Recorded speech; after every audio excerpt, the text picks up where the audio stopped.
Right, let's focus on the Women's Euros, shall we? As the Lionesses somehow found their way into the semi-finals after beating Sweden on penalties. Joining us to discuss that and the tournament in general, it's former Lioness Lianne Sanderson. How are you, Lianne?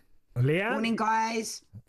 Great to have you with us, Lianne. It's just a few days on then from that win for the Lionesses. But I guess the question is, how on earth did they do it? It was a crazy game. It was, and it's been crazy, right? Because I did the game last night, Spain versus Switzerland, and I cannot believe that 50% of the penalties during this tournament have been missed. Wow. Like, it's been mental. There was another 2 last night for Spain, you know, and let's be honest, there's no denying it's probably one of the worst penalty shootouts in history. But at the end of the day, who cares? Yeah. We're into the semi-final, and on we go, you know. So how we got out of jail in that situation, I don't know, but it is what it is. You know, the Lionesses always seem to find a way. I felt for Sweden because I actually thought they were the better side. But at the end of the day, it's what Serena does. People were calling for her to make the substitutions, and then she eventually did. And then Chloe Kelly comes on, 2 assists, scores her penalty, was unbelievable. Yeah, well, Lianne, you can play games in knockout tournaments, and certainly in the group phases, you can get beat and not play your best football, but then you can turn it around also. And England did that. I mean, give them full credit. They were not in that game at all against Sweden. Second best, certainly for the first 45 minutes. Yeah. By the end of the game, they'd fought their way back. And then you got the penalty shootout, which was, it just reminded me of Ireland versus Spain in 2002, which was 3-2 to Spain. But Ireland missed 3 in that particular one. So it happens.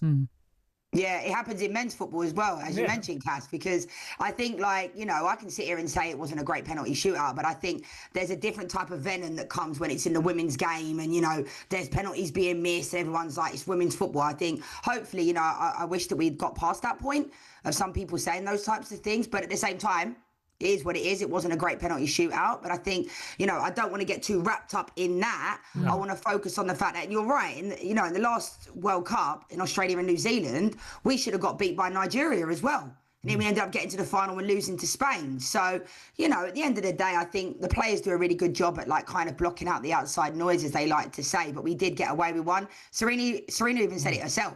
You know, she said that she thought at least 3 times we were out of the tournament. So, you know, sometimes you have to ride your luck a little bit. And I think this Lionesses is just a completely, like, different kettle of fish, really.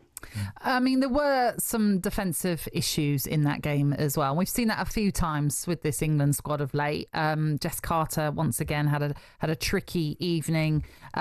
Do you think she's going to make changes for Italy, or do you expect she'll go with the same sort of starting 11? Well, this is Serena. You know, we know Serena's quite stubborn in her team selection. She made that change after the first game, and it had to happen. Ella Toone came into the lineup. Lauren James went out wide. And I think it has to happen. I personally think Chloe Kelly should start as well. And then people might turn around and say, well, who comes out of the lineup? But players like Chloe Kelly, she's almost pigeonholed herself because she's so good at coming off the bench that people start seeing you as an impact player as opposed to a starter.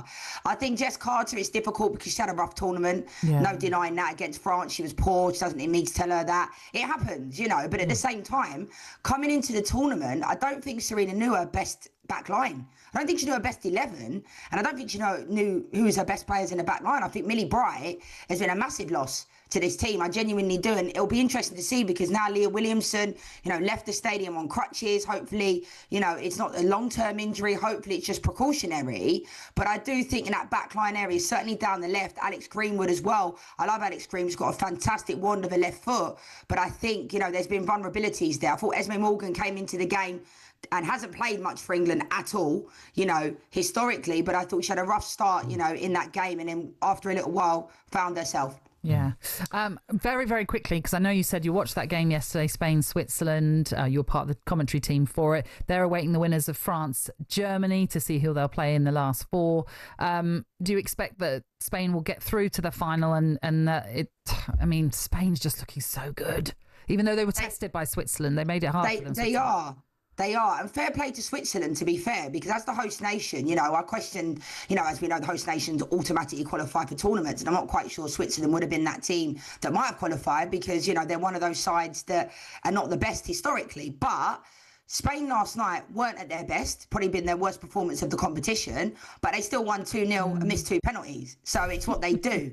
I don't think Germany have been great. I think I expect France to beat them. And again, Germany, we can never write them off. We know how good they are in competitions. They know how to win. But this is a different Germany side. But I do think, the Italians are looking good. So I don't think it's a foregone conclusion. We should beat Italy on paper. But again, that stands for nothing in this competition. It's a European Championship. Yeah, it is. Leanne, thank you. Thanks, Leanne. Thanks, guys. Great to have you with us, Lianne Sanderson there.